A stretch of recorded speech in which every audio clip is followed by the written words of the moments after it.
Good evening, ladies and gentlemen. It is my privilege to welcome you all to National Management Day, where we celebrate leadership, innovation, and the future of India's industries.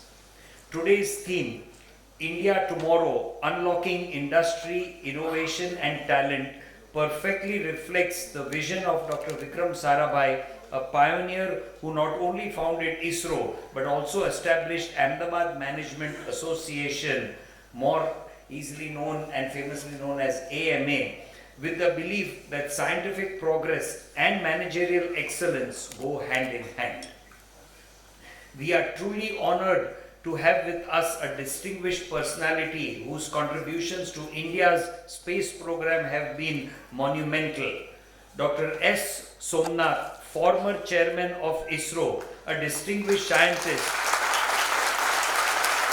and the Vikram Sarabhai Distinguished Professor at ISRO.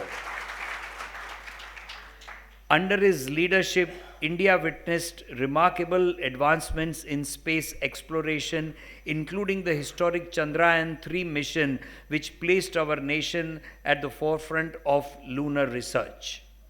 His expertise in space technology, launch vehicle systems, and innovation has not only strengthened ISRO's capabilities but has also inspired generations of scientists, engineers, and young minds to dream big.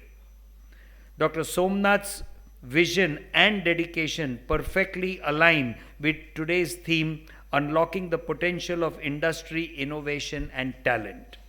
His journey serves as an inspiration for all of us striving to push boundaries, embrace innovation, and contribute to India's growth.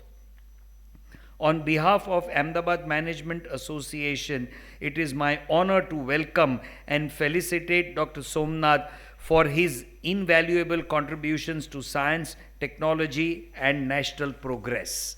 May we give a small token?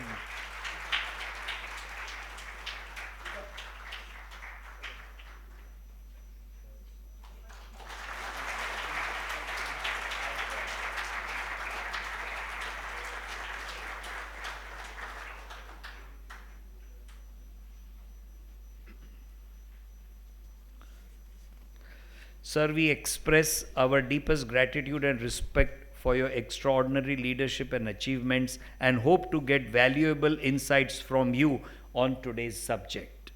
It is also my pleasure to introduce another eminent leader as the moderator for today's event and who has been instrumental in shaping AMA's success journey, Dr. Savan Godiawala, President, Ahmedabad Management Association.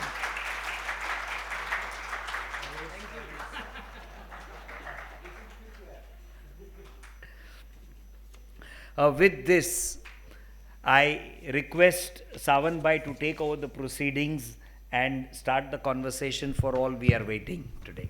Thank you. Thank you, Rajiv Bhai. And certainly apologies for keeping you waiting for some time, but certainly we all know it is worth the wait for none other than Dr. Somnath. To add to Rajiv Bhai's introduction, day before yesterday, sir, you got the 16th honorary doctorate. So you can imagine.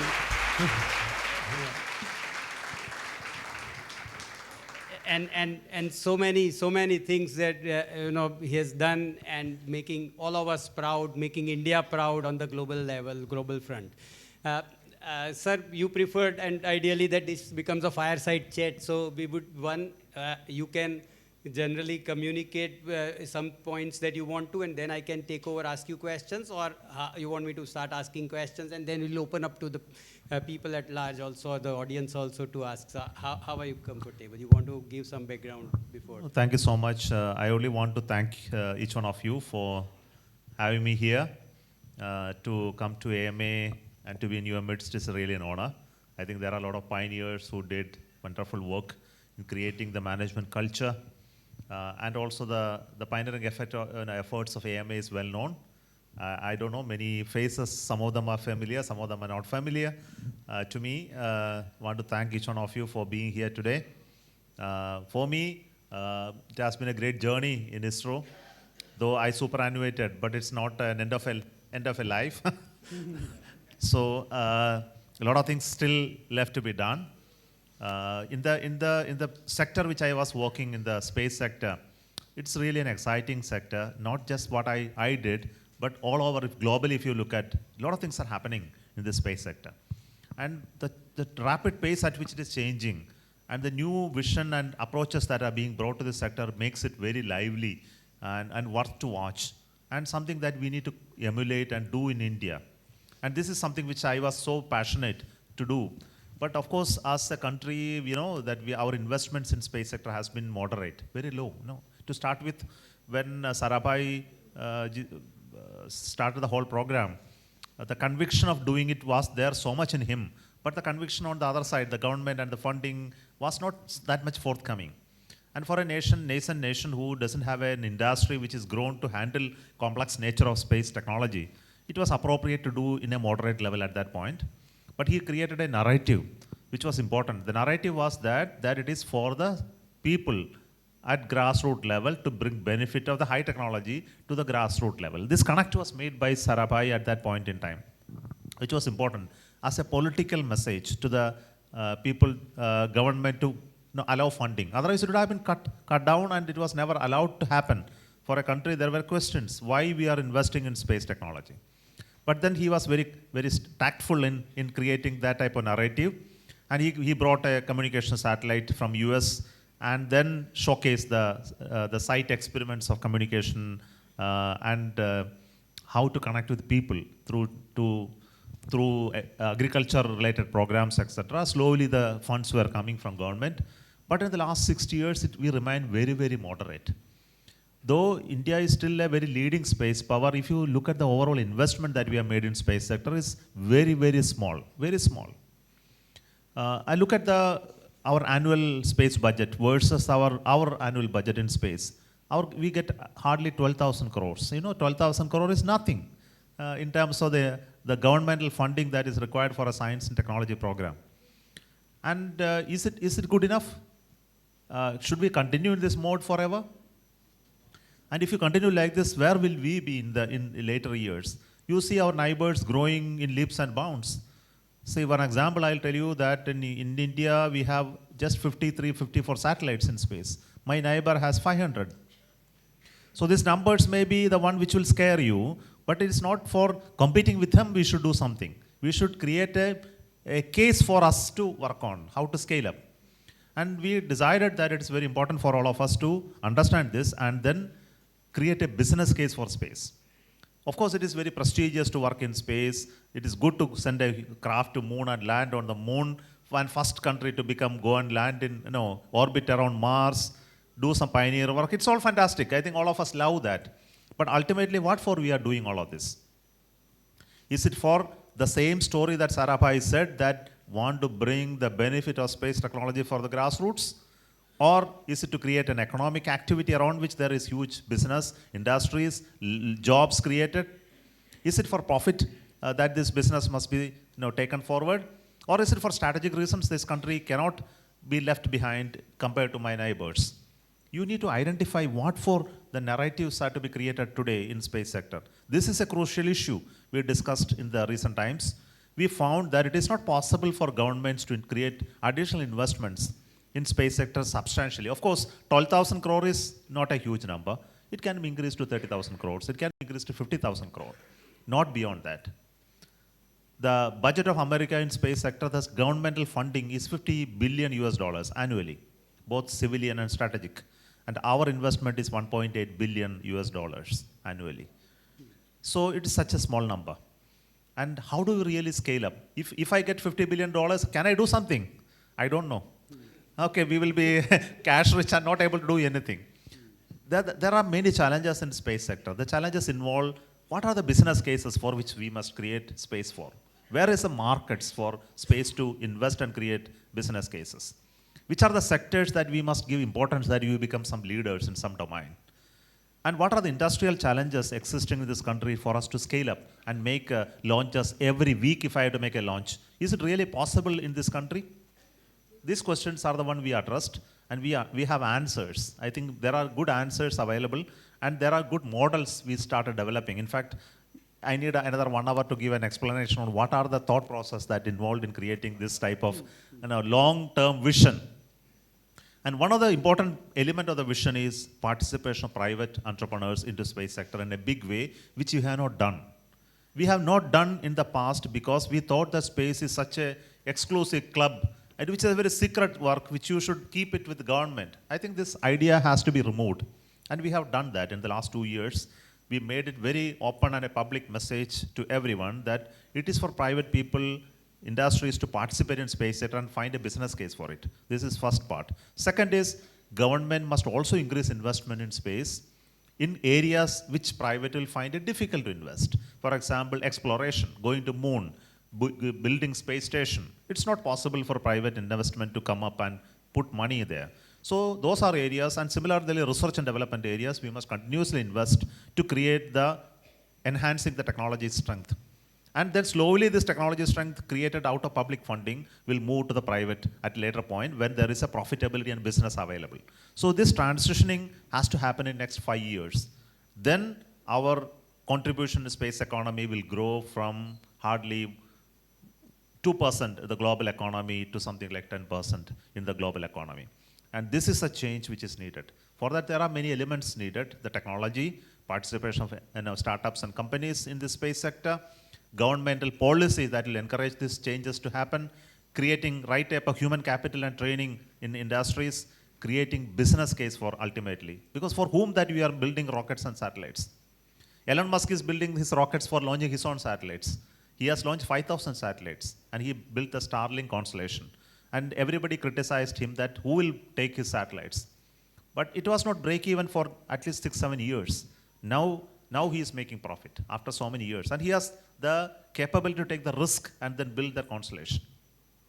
And who will take such a risk in India? Which company will build the constellation in this India? We have been talking to many companies. Who has the courage to build a satellite constellation for communication? No one is willing to do it. So there are many challenges of this nature, and government, of course, will not build. No. The government, it is not the government business to build a communication infrastructure. It is for the private companies to come up and build. So these challenges are in front of us, and with those questions in front of us, let us get into discussion. Okay. Thank you, sir. We are a management organization, management association, so our questions also come from the point of view management, and we are happy to see that you mentioned few times that there has to be a business case. Whether it is a research, whether it's a budgetary allocation, or whether it's spending for something to do over a many years' time or over a few period, which will culminate into the final product or not. So the question to you is that with this huge amount of ISRO's involvement in research and then getting into precision, because it cannot be a research where you can take chances end of the research also.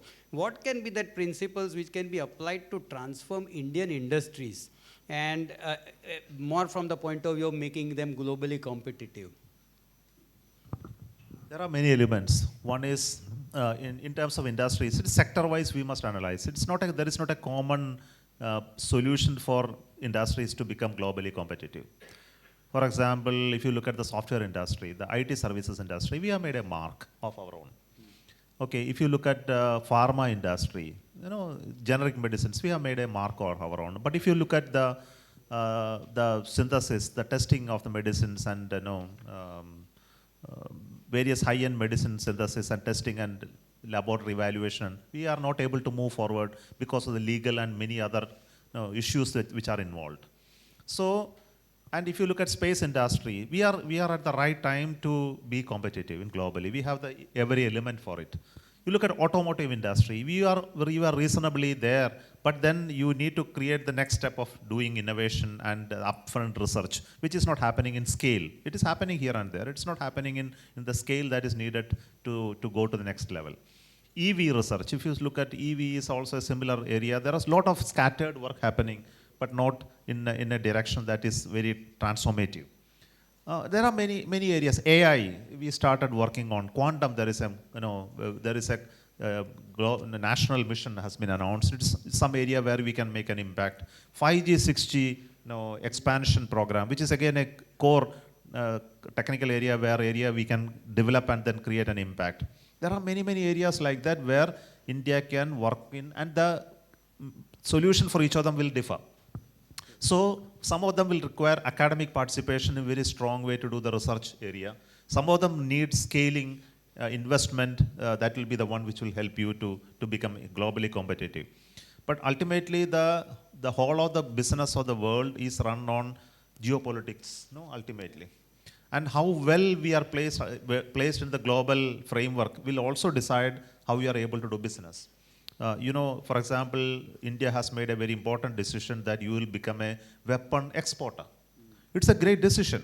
No, it's not an easy decision for anyone to make a decision that your defense industry must scale up to a competitive level, that our weapons built in India can be sold. It has a moral question to be asked to ourselves. Are you ready to become a weapon exporter and to become financially well off with the sale of weapons? What our conscience will say. And who are the markets for this? The third world countries. And how do you create market for weapons? Now, these are questions which we need to answer for ourselves. So each of them will have different solutions, and I think let us not get into it. That and probably you may be a better equipped to answer these questions who have domain expertise. Yeah. To create market for weapons, you have to ensure that there are wars happening places. I didn't say that. And typically in the management conference rooms, many of the management think that these conference rooms are war rooms only, where they are strategizing to make war with competitions and not like a win-win. So that's the unfortunate part. But we had a question from our senior past president here, that how did you as an individual, right? That was a question, sustain in these challenges and persevere and still take it for how many years? 38 years you mentioned, right? It's almost 39, 40 years, yes. 40 years in doing all that you achieved. And we have some pictures also where your contribution is there. So what was that that drove you, that pushed you, or that you kept on taking challenges and then kept on growing? The first thing I must tell you, I had a great passion for the work which I was doing. I loved it. In fact, the 40 years, I never felt it is 40 years. It was yesterday. That's the type of feeling. After joining the organization, it was such a... I had fantastic bosses, people who loved their work, who were able to create the passion in me and fire up that and commit ourselves to do something all the time, irrespective of my personal difficulties or struggles or all that was secondary in front of all of that. And of course, we were able to also create a team, which was very fantastic. The people came from various walks of various social background. They all came. But once they came to ISRO, we have a magic to work on them to create the similar passion. So, we are ultimately a government organization. You know how government organizations are? And it is very difficult to fire or punish anyone. In a government organization, if somebody is not performing, what will you do? If you see, I am not going to work, what you can do at the best? You can make their annual confidential report to be a little bad. He doesn't care, I am not bothered about it. He will still get the salary. And you cannot fire him. And you think about, you are a CEO and you cannot fire anyone under you. How will you get the work output from the rest of the people? It is difficult. In governmental organization, to make them perform is extremely difficult. And this requires only one magic, is to keep them inspired to do something. Show them that if you have an idea, that idea can be implemented. And you can actually see the fruit of it happening in front of your eyes. And that is a great motivator for everyone. And it is not easy in private companies to see that happen. Very rarely people get that opportunity. But in ISRO, we give opportunity to young people to create ideas, convert that idea into results that you can actually see in front of you. It gives them such a joy, I have enjoyed the joy in my life. I was a rocket designer. When I was the GSLV Mark III project director, I was doing most of the design coordination work and also my own designs, which are there, part of the rocket. And when I joined the project, the rocket was only a small sketch in front of me. But after 12 years, the rocket became massive rocket, 630 tons in mass. And I was the project director, responsible to clear the rocket for launch. And just imagine taking off, when I saw a baby, like your child taking birth and it growing to become a great personality, you feel so proud, Where will you get that? For what money you can get that joy? And this is what kept us going and take new challenges and new tasks all the time. Later, I had the fortune to develop the SSLV, the test vehicle, the Gaganyaan program, and all that new programs that are recently announced, the space station program, Chandrayaan 4 and 5 program, Venus orbital mission, NGLV, the new rocket which we are developing. All of this architecture, I was very happy to work with young people. The NGLV rocket, which we are now announced, some of you may be knowing about it. I talked to some of my young people who just joined few years. I told them, you must learn how to design rocket. I will work with you. I was the director of LPSC at that time. I told them how to design this rocket. They don't said, I don't know how to do this. I said, you will learn, you will work with me. They were not responsible for design a rocket. They were doing something else. I told you, collect some 10 people. We will discuss how to design rocket. I made them to develop it. The whole new idea came. And later it was brought to the attention of the senior people in that. And then we culminated into a full development history. So today I can get you, even after retirement, they won't leave me. They will ask this question, that question. Now it's owned by them, not by me. But they are inspired to do that work. You know, they see their ideas are in the rocket now. So this is the beauty of it. No, that's the one which keeps us on fire. No, but I think huge, these are the real management challenges and real management lessons. That passion and then the innovation and the ideas converting into passion, otherwise in the background of a government setup is not easy. One thing that the industries always have to do is, as a basis of the business, is risk taking. Now, risk taking, that industry, they calculate and do, but at ISRO level, your level of risk taking and the stakes are so high. So how would you see the industries, that how do they embrace that failure? Because failures are, according to me, it would be a routine thing at ISRO before you get into a big success. So what would be your advice to the industries on the failure and risk-taking abilities? Unfortunately, the Indian mindset is still not accepting failure as a possibility. This is an issue. Managerial side also, we will see this.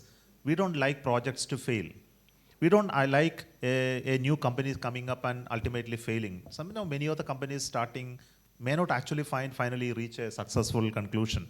If you look at the West or in US, you will see companies come up, they succeed, many fail. The next day, he start another company. But if you look at an Indian context, this is not true. Many of them, once you fail, coming up again, back to again is hugely difficult, because banks are there, your credit rating goes down, you will not get further loans, you know it. So, but when you look at ISRO is not different from it. If you fail anything, it's a black mark for you. The government looks not kindly with you. Your failures are not treated that with you respectfully. So handling failure is a very difficult thing. And especially when money is very large, because every launch failure will cost you hundreds of crores, thousands of crores. So the failure can be extremely costly. But you have to also understand, this sector is like this. Failure is a possibility, very high possibility. It is because of a simple reason that you cannot test everything before you actually fly. Even if you design a fighter jets, the Tejas and the light compact aircraft, before it actually does a full flight, how many hundreds of flights it would have done, rolling on the tarmac, flying at low speeds, testing here and there. Finally, it takes off one day with the pilot properly. Think about a rocket which I designed, LVM-3, the very first launch. I had no opportunity before that to test in that condition. No opportunity. The very first flight that it takes off has to succeed. There is no option.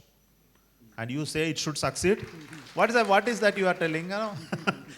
So thousands of parameters, complex systems, everything has to work. Every connector, cable, software, skis, algorithm must work. And this is the difficult part of it. And people still not understood that this is such an area. Chandrayaan-2, you said that ISRO failed to land. But we have never gone to Chandrayaan before.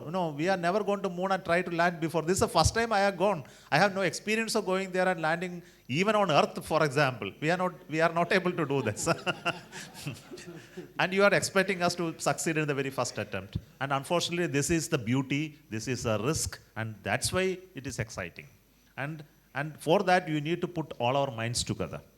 And failures are very difficult things. I have gone through at least some of the failures. I have seen the first failure of PSLV. I have seen the failure of GSLV, at least 2 failure analysis committees. I was there. I have, when I designed my SSLV, the small satellite launch vehicle, the first mission was a failure. Chandrayaan 2 failure. And many failures taught us how to handle failures. It requires, we become more active when it fails. And we learned much of the tricks of the trade only through failure. Success many times don't tell you the secrets which are there. I still remember when I was a young engineer of PSLV project, the ASLV was failing. 2 launches failed. And the ferocious activity which was taking place at that time to understand how rockets fly. And we realized that most of us in ISRO don't understand how rockets really fly. There were a lot of gaps in our knowledge.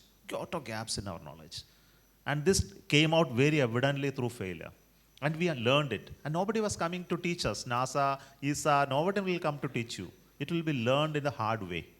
And that's the beauty of it. And we were very successful that we were very resilient to understand failures and make corrections.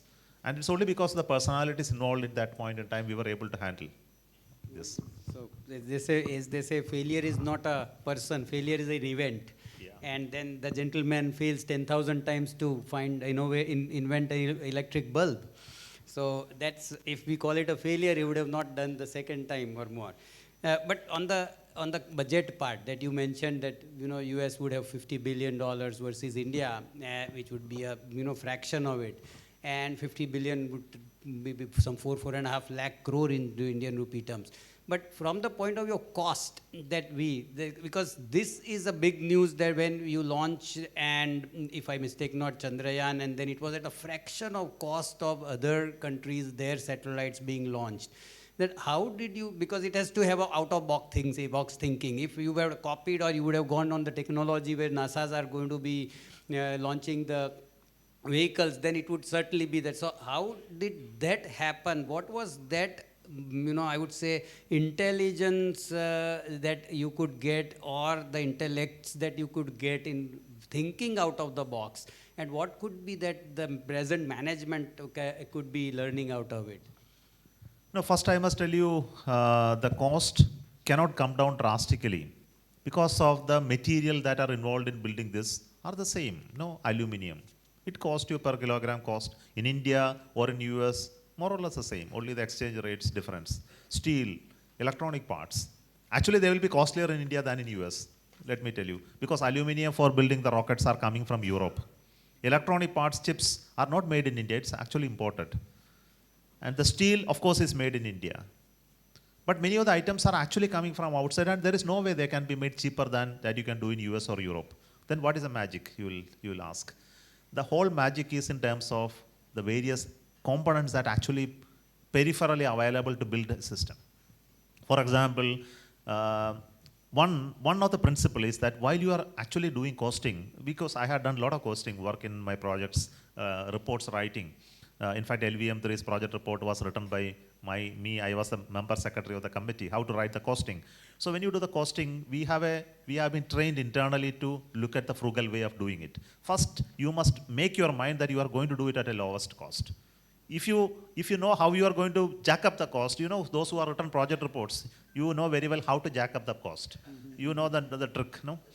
So you can also do the other way, how to bring down the cost by appropriate managerial interventions. So what are the managerial interventions? One, finding out how to do, what is the approach to realize a product. There is something called developmental cost. Anything requires a developmental cost, there is an operational cost. So our attempt is always in bringing down the developmental cost and cannot optimize the operational cost. That means the unit cost of the rocket cannot be brought down drastically. But you can always bring down the cost of development. So that involves models, standard models, your engineering model, proto model, qualification model, numbers can be reduced. You can give more thrust on simulations and analysis and less on actual hardware testing. You can also recycle hardwares. So we follow in ISRO is that everything is reused. So the waste is not there. No, even if I make something, I will, after test is over, I will recorrect it and use it for something. So reuse the model, so you recover the cost. Also, there is another great secret I will tell you is our industries. Indian industries are so passionate to work for ISRO. And whenever I approach an industry in India, they are very happy to take on the work. And they don't worry about profitability too much. Of course, they are not making loss. They are running at a profit when you give a contract. To many big firms do our contractual work, and all of them gain because of we work with ISRO. Their skill sets improve. Their quality of work improves, and they are able to capture other markets because they are working with ISRO. The electronic products, the materials, the manufacturing, every domain, I find industries scaling up their skills because they work with ISRO. And they do it at substantially low cost. But don't tell that this is outside, they will come and change it. But this is also a magic through such approaches that we are able to control the cost. And finally, India is one of the best place for manufacturing to be done at substantially low cost. This is truth. Oh, yes.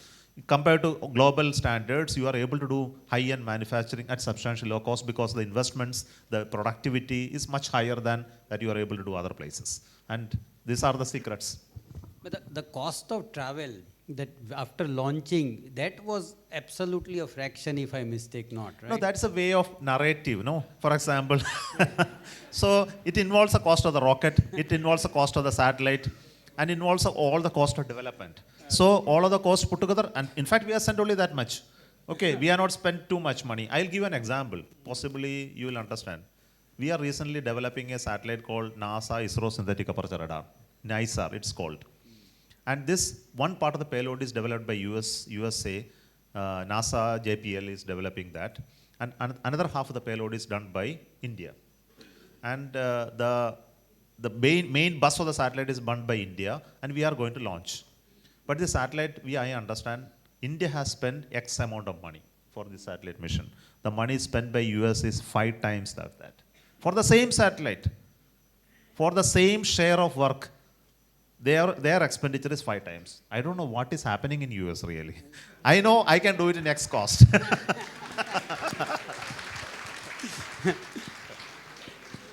We hope US guys don't come and take him, kidnap him to NASA. Okay.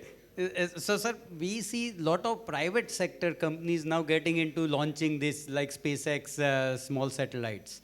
So how do you see that growth happening in the industry, whether it will be possible, feasible for the Indian private sector also to get into the space sector? Definitely possible. Definitely possible. That's why there are some startup companies like the Agnikul and Skyroot has come up now. Their goal is to develop rockets which will be capable of launching 100 to 500 kilogram class of small satellites. So they are developing a solid rocket-based rocket which is done by Skyroot, and a semi-cryogenic based rocket which is done by Agnikul Cosmos. So both of them are targeting this niche market of launching small satellites. But then there are other bigger concepts, and other people are also coming up in companies in India to come up.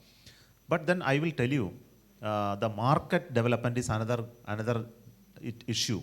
The small satellite market is not that huge to create a very impactful business case today. We need to work on it. How to create a large market for small satellites. A lot of them are being built, like Earth Observation Constellation, debris monitoring constellation, communication IoT services constellation. These are being built now. But then this will also become saturated after some time. Rocket business is like that. If you make a rocket, it has to survive for next 10, 15 years. Because next 2 years only business case, it's not worth developing it. So how to create a business case which will sustain for next 15 years is a huge challenge. And this is where I said the market development is a major challenge. And we need to look at within the country where space applications are still not penetrated, and how to create new satellite demand there, or how to create it outside the country. Maybe working for Southeast Asian countries,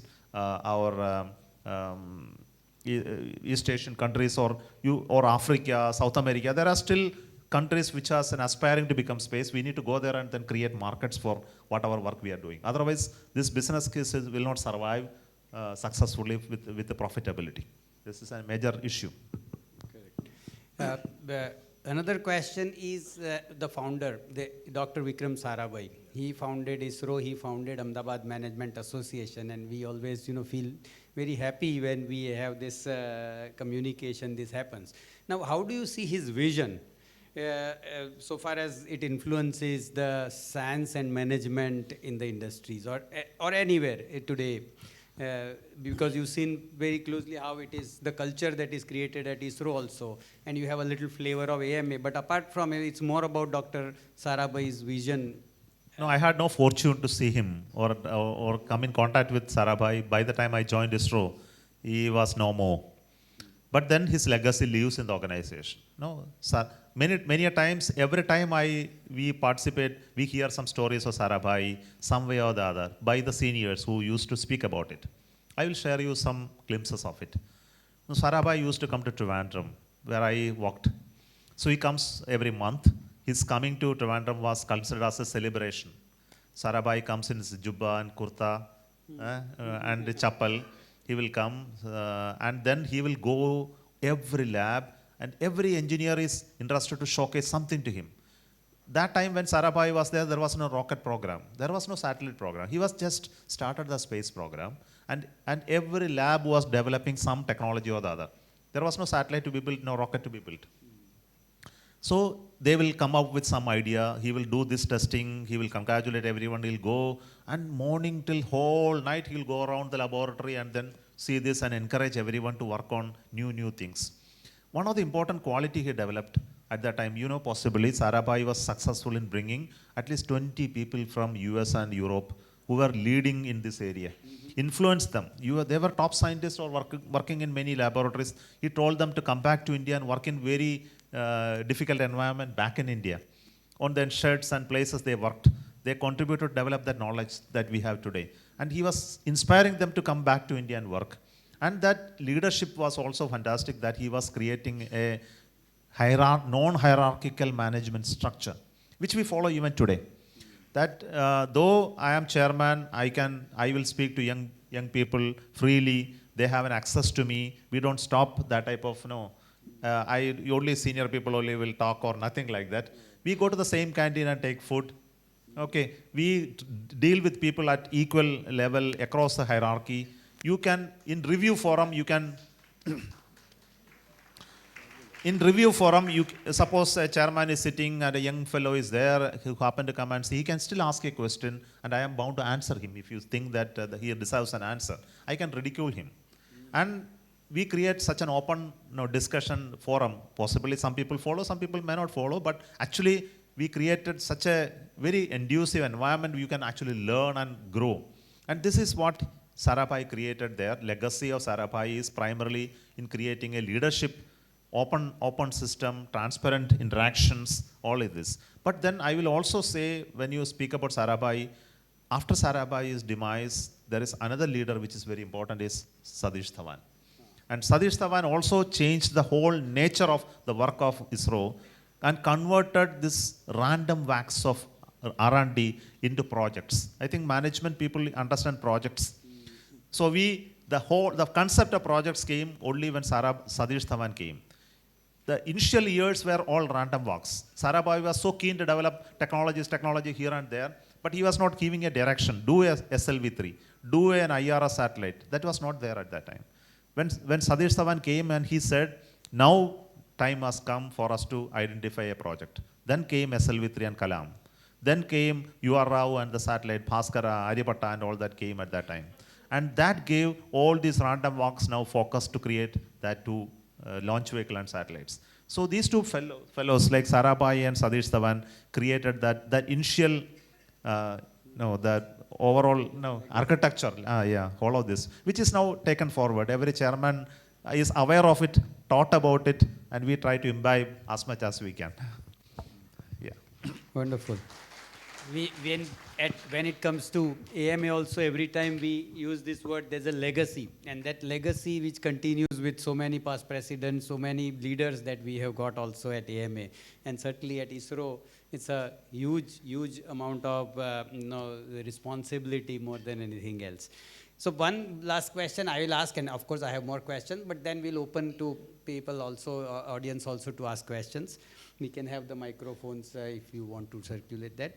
But what is one innovation in ISRO's history that was initially met with skepticism, but later turned out to be a game changer, that you would like to narrate?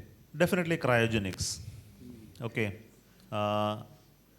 because I am coming from that area. There are other things, but I will limit to this because you asked me only one. See, Maybe 2 or 3 also. say cryogenic technology was so impactful, but then it was treated with skepticism. When we started building rockets, SLV-3, that time cryogenic technology also started. I know that. In our lab in Trivandrum, liquid gaseous hydrogen oxygen engine was fired in 1970s. That was a time when solid motors were also, solid propellant based rockets were also fired. And that was a time when Russians are also firing this type of engines, cryogenic engines. India was also firing in India. But then unfortunately, entire community in ISRO was very skeptical about our ability to handle hydrogen and oxygen and make an engine. Very skeptical. And everybody said, we have not even fired a solid rocket properly. You are talking about cryogenics. And nobody allowed the team who was working on cryogenics to proceed. For next 20 years, they were not allowed to work on cryogenics. Just imagine this. And later, after developing SLV-3, ASLV, PSLV, we went to Russia and borrowed that cryogenic engine to us. But then it took another 20 years for us to develop the cryogenic technology later. Now GSLV came, the cryogenic technology. So these are the things which will happen in history. You can grossly underestimate our own ability sometimes. So somebody who will initiate and do things, possibly people can say, oh, this is all, not going to happen. One thing which I tell people is never ever say this is not possible. Okay? Because you may be making a gross mistake. I am possible, not an impossible. Yeah, Sunil bhai. Another important thing actually I must tell you is about our imaging. Before the digital cameras came, the CCD based detectors, the charge coupled devices based detectors for imaging making were first done in India. Even before the world did a good remote sensing camera to do imaging of Earth, India in SAC Ahmedabad Physical Research Laboratory developed that first type of remote sensing capability. Pishardi came and then did, and many others who are leaders here did those instruments and detectors development. And we were the world leaders in imaging technology from satellite. Somehow that also, a preeminence of doing it didn't sustain. It actually went down, and now slowly it is coming back. So again, one of the innovations that we did is similar to propulsion, cryogenic. This is one area which we did not kept our leadership very strong over the years. Sir, two very quick questions. Government has got many labs, many programs, and many institutions like ISRO. But ISRO is a cut above many others in terms of reaching global excellence. The standards are high. We are the 4th country in the world to do many of the things, and the first one in many other respects. So when you look and you reflect back, what is that one thing that helped ISRO to become global world class over the number of years versus so many other labs and so many other programs that are running in India who have not made a name, have not made any international impact? And the second corollary to this question, sir, is what is the next field? What is the next future in space technology over the next 20, 30 years? To answer your first question, I must tell you I am only in ISRO and I was not in any other lab. So I will not be in a position to speak why others are not performing. Or rather they are not performing is also not right in my opinion. Possibly you are not exposed to their contributions. I will only say.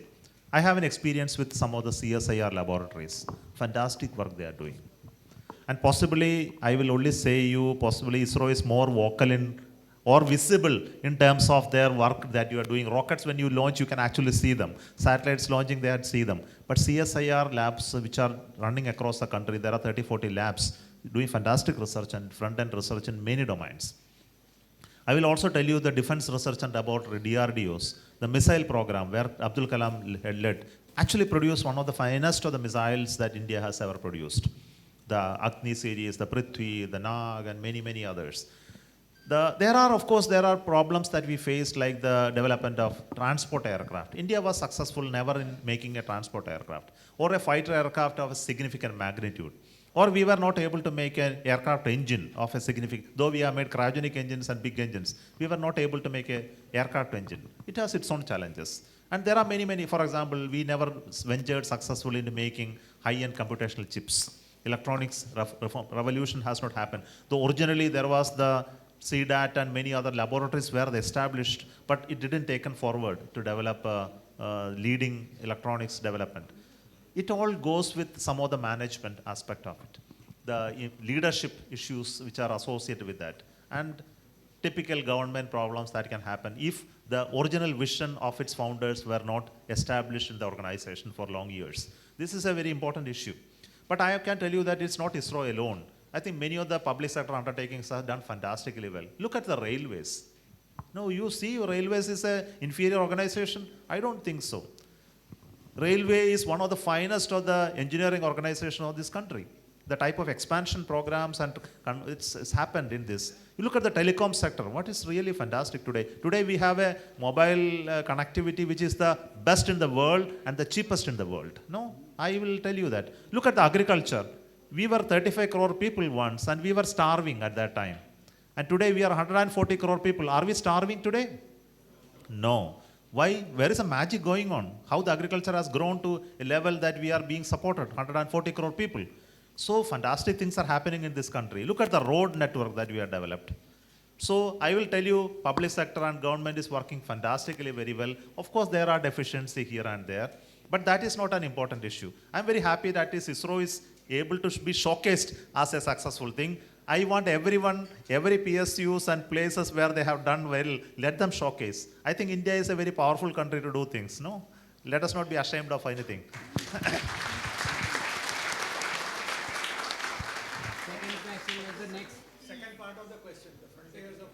Yeah, in the space domain, what is going to happen in the future? There are many things. Actually, there's a long list I have, but shortage of time, I will not tell you. But I am very sure the future of the space will be in terms of providing immediately direct mobile connectivity to you.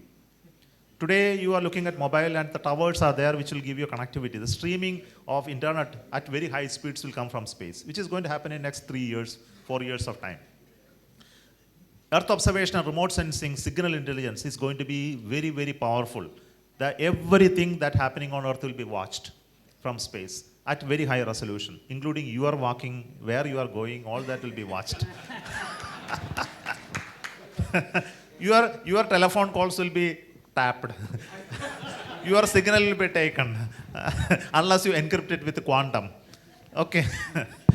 And it's growing, and people will go to moon and Mars and colonize, not many far years from now. And rockets will be used for moving people from one continent to another, not aircrafts.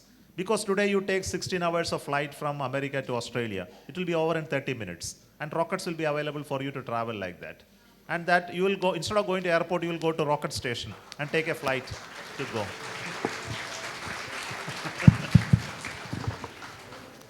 Yes, Yatindra Bhai. Yeah, I think one of the most inspiring moment for all countrymen was launch of Chandrayaan, and at that point of time, the way in which you are introducing your teammates to the Prime Minister, and also one of the notable aspect was that you were back with woman power in a big way in your team. So could you please mention that how you could create that kind of team? And particularly women, because today the Western world is talking about gender diversity, but I think it should be gender unity in terms of cohesively working together. That is first question. The second question is about the latest complex situation which is going on with NASA space mission, where the astronauts are stuck in the space, and SpaceX is going to take their rocket over there and bring them back. How sure it is going to happen? On the first question, introducing my teammates, it's my responsibilities, no, to introduce my teammates. And because of them that I was able to do these missions. And it's my moral responsibility to recognize their contribution. And everywhere I do, I think they have been standing with this, including seniors and juniors. But unfortunately, I cannot introduce all of them. Very limited number of people who were there to, at that point in time, I could introduce. And hats off to them for their hard work. And on the women's side, it's not my contribution. I think we have a culture in the organization to recruit women. Have you ever seen ISRO's advertisement? We say we give preference to women in recruitment. We write it boldly. We encourage them to apply. We encourage them to join. And slowly, the number of women scientists in ISRO is increasing. The recent recruitments I can see, women percentages are much higher than 30%. This is growing because of the more people are taking up science and engineering, especially from ladies, and they are interested to join ISRO, and that's a very positive thing. Because of that, today we have at least 20% representation of scientists in ISRO, and maybe 23, 24 overall, including administrative and others. It's really a positive thing to happen, and the type of work which they are not routine. They are actually doing very core work. Some of you may be knowing they are project directors. Some of them are the real coding algorithm people.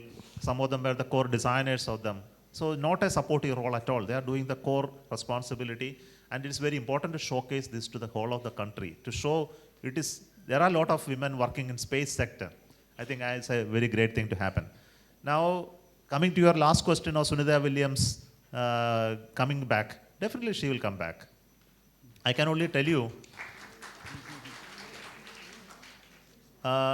she went as an astronaut for testing one spacecraft, the Boeing Starliner, which was the first time launched by Boeing rocket to test its for human spaceflight capability. Unfortunately, that had a problem, and it has to return back without them. Now they are going to come back in another company's Crew Dragon SpaceX craft coming back.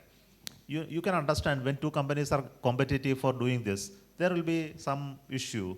It could be a commercial rivalry. It could be a technical incompatibility. For example, the Sunitha Williams was trained in Boeing Starliner, not in Crew Dragon.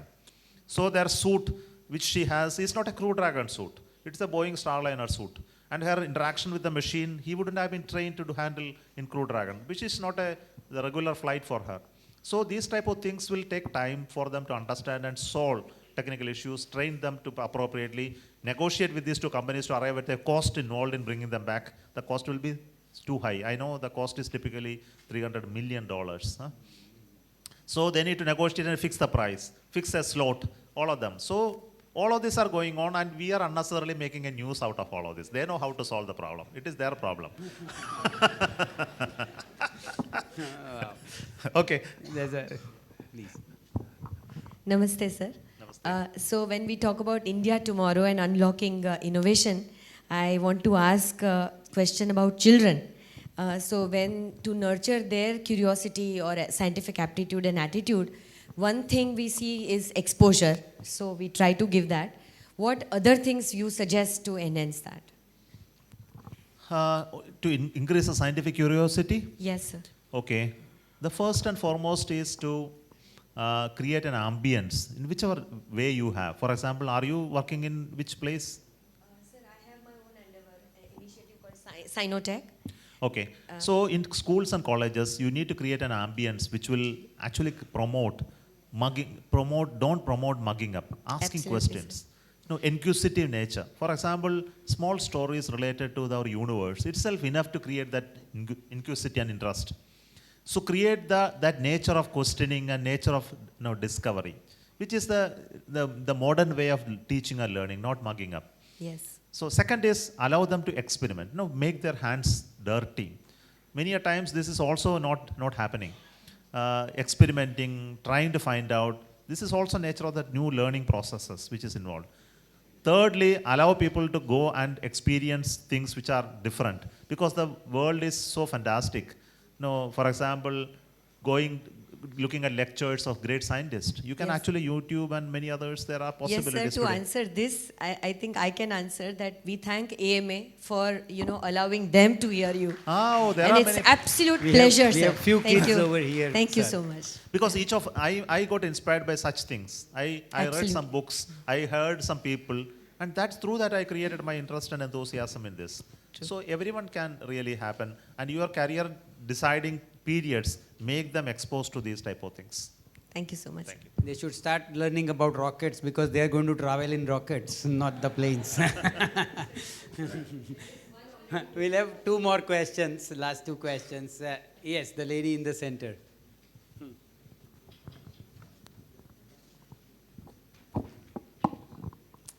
Good evening, sir. My name is Vishwa. Thank you so much for giving me the mic. I have two questions and one thing that I would love to share. You had a great story of 40 years and all the teamwork you did. You inspired them, the government organization and everything. So we have our Tanmay sir, who has the same story of 40 years trying to teach astronomy, and we have made the studio that sir talked about at Bharat Circle. But we wish that in upcoming 5-10 years, all the students of Ahmedabad will be at ISRO, and in ISRO the culture will be of Fafda and Jalebi. So that is our aim, that we do that. We bring Ahmedabad to a whole another level of astronomy, because we are business people also. That's why.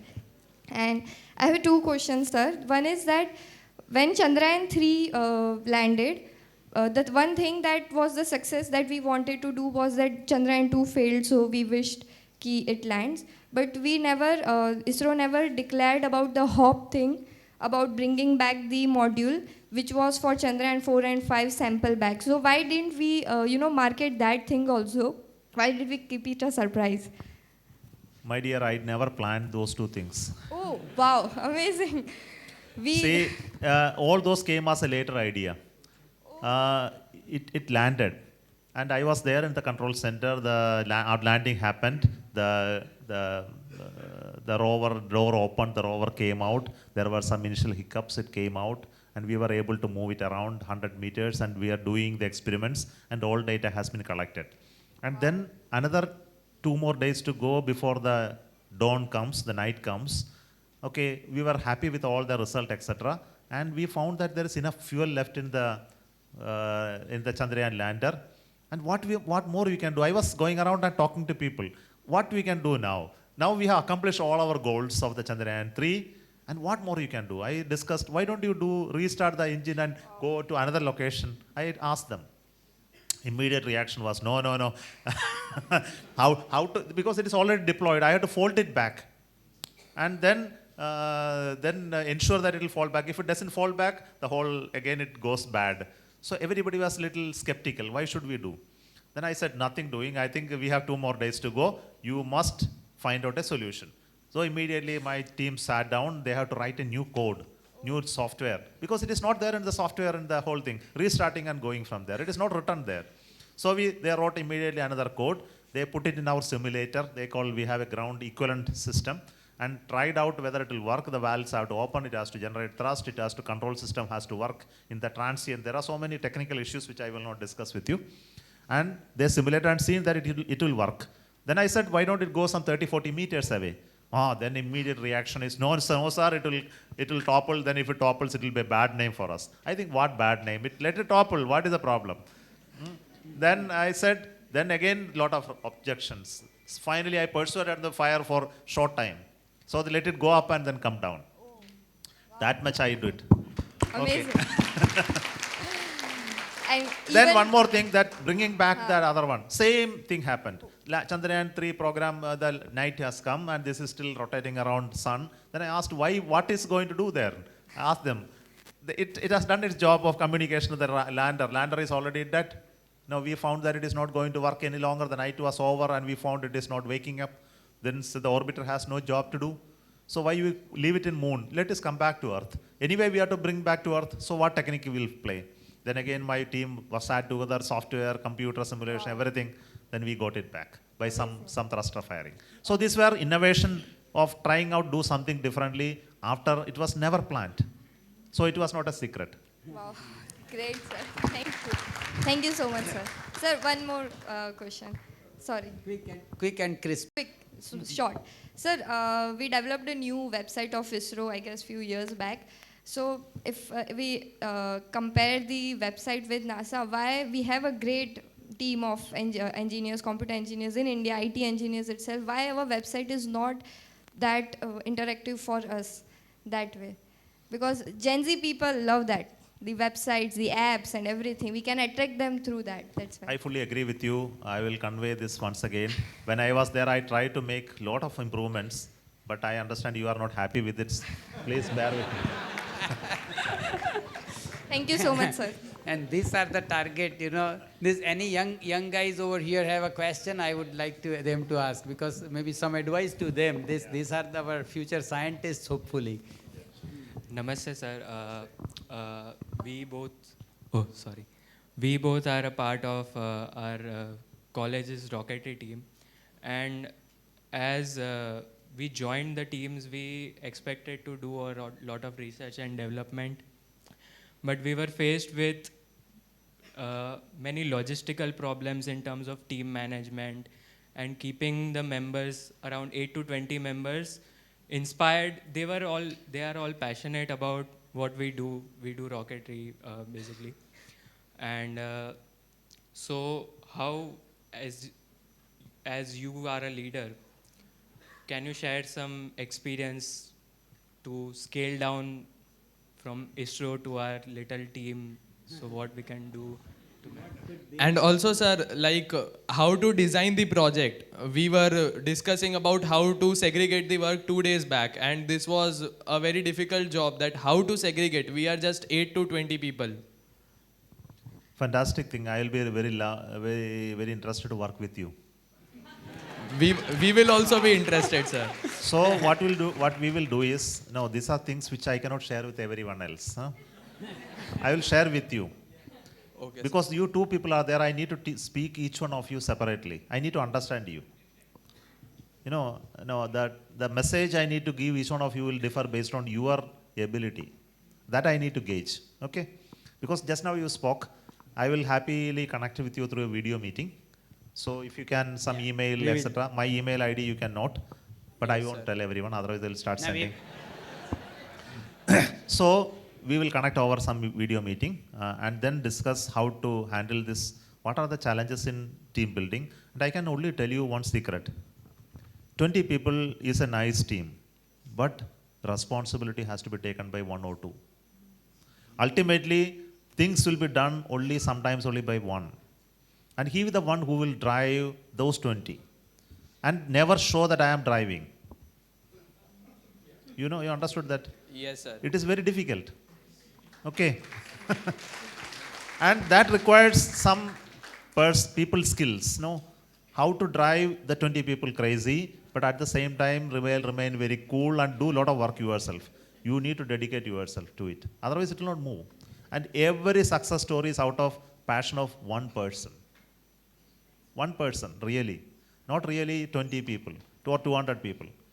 And are you passionate personally? Yes, sir. Then it will happen. Doesn't worry about those 20 people. All the 20 have to be passionate and not worry about the other 20 people.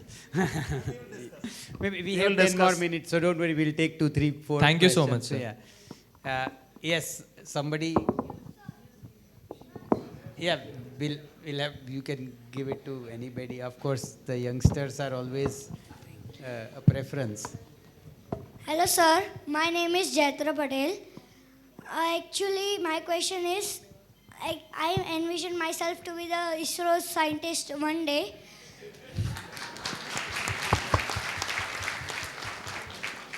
So, sir, what should I keep in my mind and should never forget to be the ISRO scientist? What should be my goal? Okay, you want to be an ISRO scientist. That's all? Yes. It's such a very basic goal. It's not enough. I will tell you that you must set a still higher goal. Sure, sir. What is the higher goal? Think about it. ISRO scientist is such an easy thing. Chairman of ISRO. The highest of the goal. Yes, sir. So, if you are to become an ISRO scientist, very easy. You study some good subject, you write the examination, you pass, you become ISRO scientist. Very simple. So, sir, if I want to be the chairman of ISRO, like you were. Now, for that, you have to first become ISRO scientist. Sure.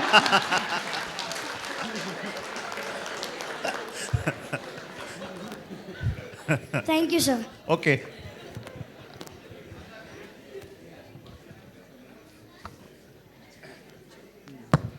नमस्कार sir myself doctor Shivangi Khanwala I am professor sir सबसे पहले तो आपको बहुत सारा congratulation विश करना है because you are a real hero of our India. आपको नहीं पता जब लॉन्च हो रहा था ना सर, हम सब किचन में, ऑफिस में, रोड पे, जहाँ पे भी थे, सब ने अपना अपना मोबाइल खोल रखा था and we all like cross the fingers 10, 9, 8, 7 that was something else. Thank you very much sir, thank you very much to be proud of our India. और सर एक चीज़ आपसे पूछनी थी, जब भी आप अपनी टीम सिलेक्ट करते हैं, of course knowledgeable person is there, knowledge criteria तो होता है, उसके अलावा क्या क्वालिटीज़ है जो आप सिलेक्ट करते हो अपनी टीम के मेंबर्स में? और जब भी जो क्रॉस फिंगर वाली मूवमेंट्स होती है तो आपका प्रेशर आप कैसे मेंटेन करती हो सर? आपको रात को नींद आ जाती है?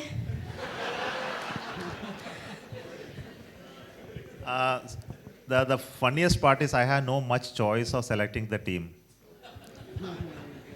See, I told you, we are in a government service, and I didn't select any of my team.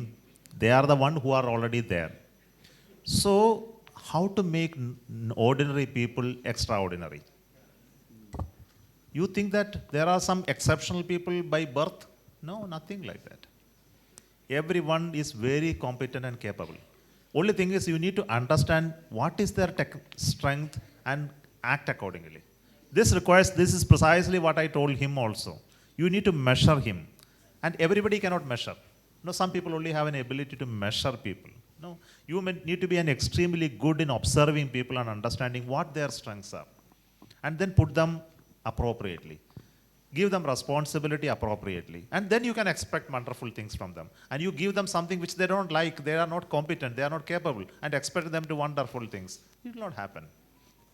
So within the team that you can access, of course you will select certain people, but you will always assess people based on their competence levels in different areas. Some are good at in technically going deeper and critical things. They will always be very critical, and they will like the way you do. They are also important.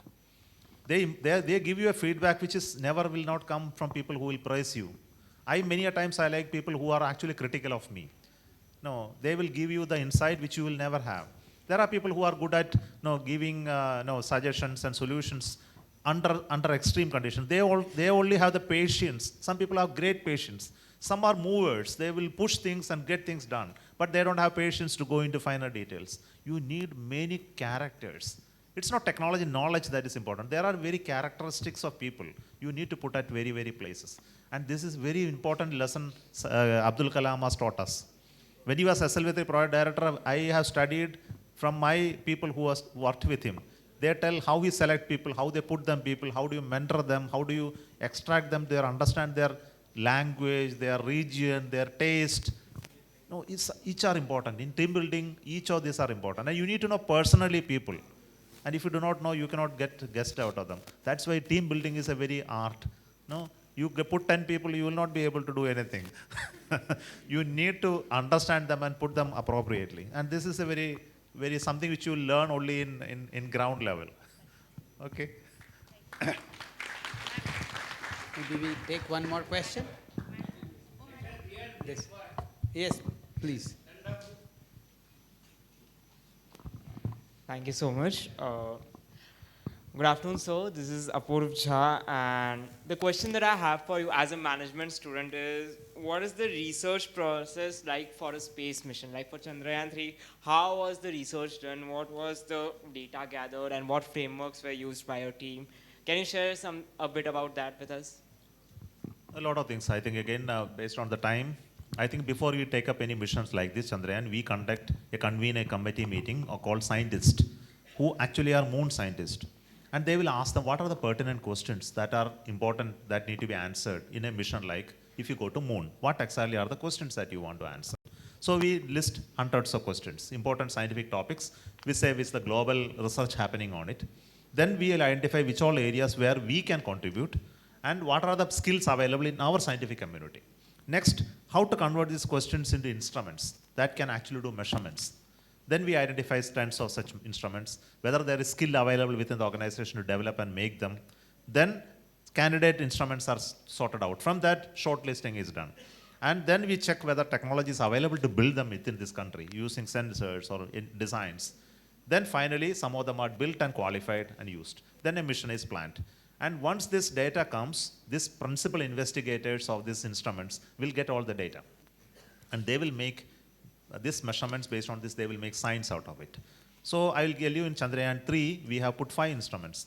2 of them are related to mineralogy. One of them is called alpha particle based spectrometer. So we send alpha particles to the surface. It will ablate materials, produce gas. And this gas is, you do spectroscopy on this gas and you can find the elements in it. Hydrogen, carbon, silicon, oxygen, what is there in it. There is another instrument where you will send a laser beam into the laser, and this will also fuse the material, produce gas. We do the same thing. This was there on the rover in the Pragyan rover. Pragyan rover was only 30 kilogram, and these instruments are just 3 kilogram, 2 kilogram mass. So how to make a spectroscopic instrument in just 2 kilogram? That is a trick. When you do missions there, you cannot make a 10 kilogram spectrometer. You have to compact it and make it in very small size. There was another instrument to measure the moon quakes, the earthquake like the moon quake. So we had an instrument which was brought in a cable down and put on the surface of the moon, and it measured the moon quakes. And another instrument is called MENCA, which has a probe. This probe will measure electron density on the surface. The moon doesn't have atmosphere, but it has an atmosphere of electrons and charged particles. So night and day, this will move up and down. So we were measuring that. And we had another instrument which is a drill which will go to the surface and then measure the conductivity of the regolith to find out how the heat is absorbed from the sun, how it keeps underneath, and we have a lot of new findings on it. Okay, so these are some of the information. Okay.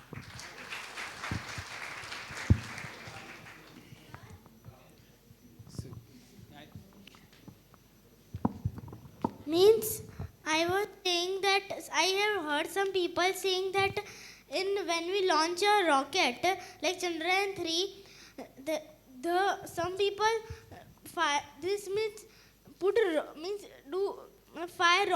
means water on the when this was launching. I was heard that, but why they do like this? Do one thing. You have to come to Sriharikota. Okay, where is the Sriharikota launching station? Andhra Pradesh. Andhra Pradesh is near Chennai. I will show you the water jet that we have built.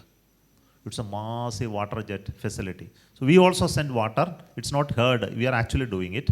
So when the rocket is taking off, we inject water into the jet plume, and huge amount of water. I don't know, 600 meter cube or something. It is emptied in just 10 seconds. Because this water, what it does is, there is so much of sound you produce, no rocket? Yes. And this water comes, and this water can reduce the sound substantially. Oh. And the sound, unless you reduce, there will be a lot of vibration on the rocket and electronics will fail. So you need to put this water into the plume to reduce the sound. And I was saying that when the rocket goes out of the earth, where it orbits the earth many times, why not directly goes to the moon or other planets? It is because of a secret, because the rocket doesn't have enough energy to send directly to the moon. So what you do is, you put in an orbit around Earth, and every satellite has got also a rocket inside. Okay, inside the satellite there is an engine, and we fire that engine, and when you fire anywhere, it is not good. We fire only when it is very close to the Earth. At that time, the firing is more efficient. When it is away from Earth, if you fire, it is not efficient. So we use, every time it goes and come back and come to Earth, we fire. Then it will go further. Then again, it will go and come back to Earth and we fire, it will further go. So like that, 3-4 times you fire, it will go to moon. So with less energy, you can go to moon. This is the trick our Indians have found out. That's our jugaad. Thank you. But does that not happen when other guys are launching it and they do it straight away to moon? No, the moon missions, what Americans did was straight to moon, because the rocket was so powerful. And there is also a reason. When human beings are inside, you cannot do this. Of course. Because you Time need, lag. you need to reach them very fast. And this took almost 30-40 days. And we cannot spend human beings in around Earth for 30-40 days. It could be done for Chandrayaan 1, 2, 3 and all that, but not for human space flight. But it is efficient from the point of view of cost. It is efficient from the cost and mass, but not efficient from the time. Okay? Of course. Time it takes more. Yeah, we'll take few more as I'm just check told with that your timing availability. Nah, Okay. we just told that we have some more time. We'll compensate for the time which was the delay. Yes, please. Sir, my name is Hari Bhatt. Can you brief us how satellites work?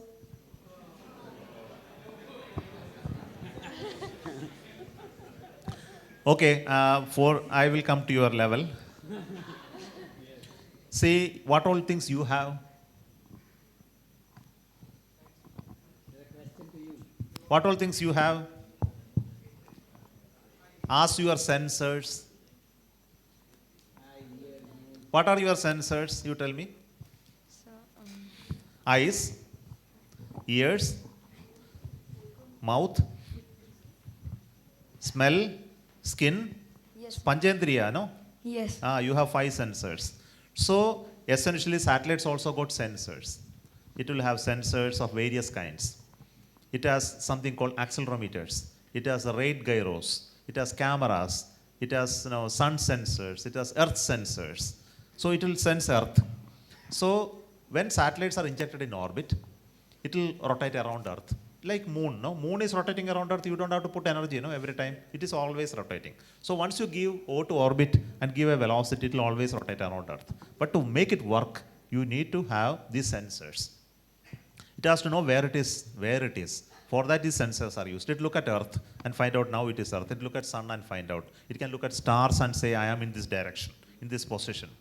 So using star sensors are there. I can locate its position with respect to the universe. Because stars gives you a position.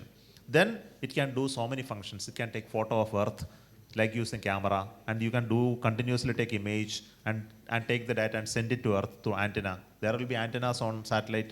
It will beam the data, and earth has another antenna will receive the data.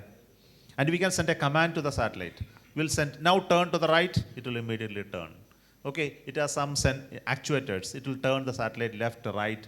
It also has solar panels producing, you've seen rooftop solar panels? Like that it has huge panels. It will produce 5 kilowatt, 10 kilowatt of power. Okay, it also has liquid engines to do motion, turning, writing, orbit changing, etc., etc.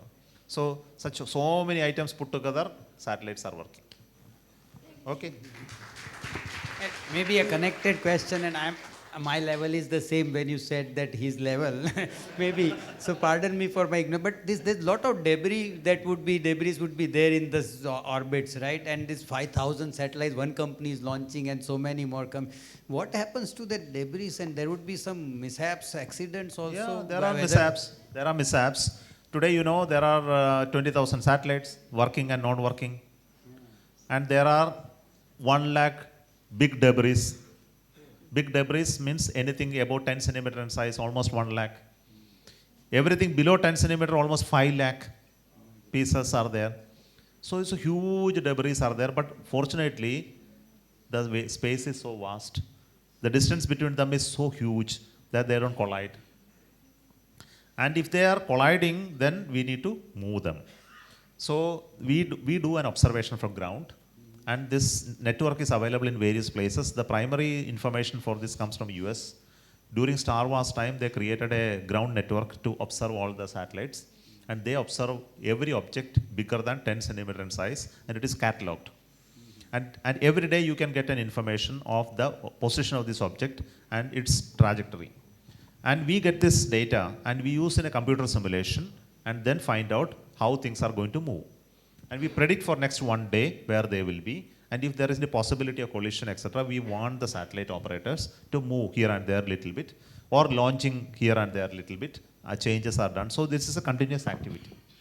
Typically, but it remains in the same orbit, or it moves orbit also? We need to move them. We need to move. But does it change the orbit drastically, hundreds of Sometimes, kilometers? sometimes we change drastically. For example, if you have to deorbit, we change drastically. You have to send something called graveyard orbits.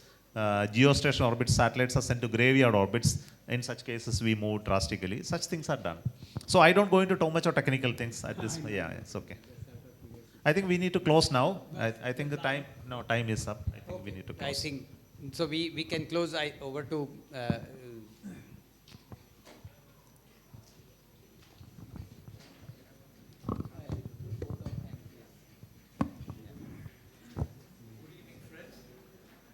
Good evening, friends. I'll just take 2-3 minutes.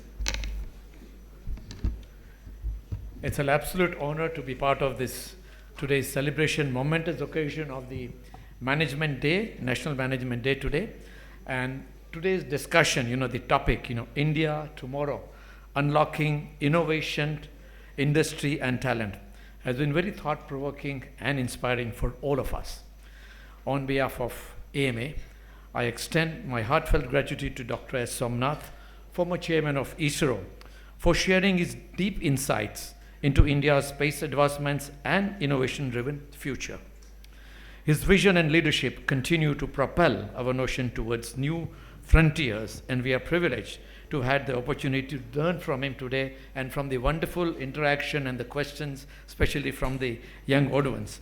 I'm a little nostalgic today, remembering September 23, when AMA received the Best Management Association Award at the hands of Shri Dr. S. Somanath in IMA. That was in 23. And as we saw in the discussions, besides the innovation in space research, we have many management lessons learned from ISRO. The way they do their projects, their missions, the way they plan them, execute them, so economically. So they are great management lessons. And thank you, Dr. S. Somanath and Team ISRO, for elevating Indian space research to global standards and placing India among the world's leading space-faring nations. A big round of applause for Dr. Somanath and yes. And also, we are thankful to Mr. Chiranjeev Patel, who is the a member of our executive committee, to bring Dr. Somanath here. And a special thanks to Dr. Savan Goriawala, President AMA, for moderating this engaging conversation, enriching the discussion with his valuable perspectives. And finally, my thanks to the members of the press and the media, invited guests, dignitaries, attendees, for joining us this evening and making this event a resounding success. We look forward to many such kind of discussions. Thank you, friends. Thank you.